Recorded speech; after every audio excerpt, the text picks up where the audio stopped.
கோலம். இது கலை மட்டுமல்ல, கோலம் அரிசி மாவால் வரையப்பட்ட பண்டைய கணிதம். ஒவ்வொரு புள்ளிக்கும் ஒரு இடம் உண்டு. ஒவ்வொரு கோடும் ஒரு விதியை பின்பற்றுகிறது. இது சமச்சீர், வடிவியல், துல்லியம். பெண்கள் இந்த வடிவங்களை தலைமுறை தலைமுறையாக வரைந்து வருகின்றனர். காகிதத்திலிருந்து அல்ல, நினைவிலிருந்து. கருவிகள் இல்லாமல், அளவுகோல் இல்லாமல், மனம், கை மற்றும் பக்தி மட்டுமே. இந்த வடிவமைப்புகள் வெறும் அலங்காரத்தை விட அதிகம். அவை அமைதியான ஒரு கலை, ஒரு வாழும் சடங்கு. ஒவ்வொரு வளைவிலும் ஒரு கணக்கீடு இருக்கிறது. ஒவ்வொரு வடிவத்திலும் ஒரு அர்த்தம் இருக்கிறது.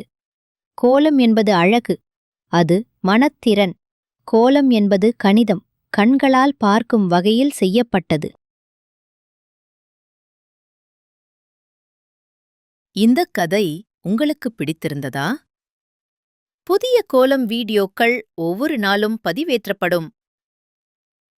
இப்போதே சப்ஸ்கிரைப் செய்து பாரம்பரியத்துடன் இணைந்திருங்கள். இந்த காணொளியை உருவாக்கியது மினி முகுலு மினி கோலம்ஸ் யூடியூப் சேனல்.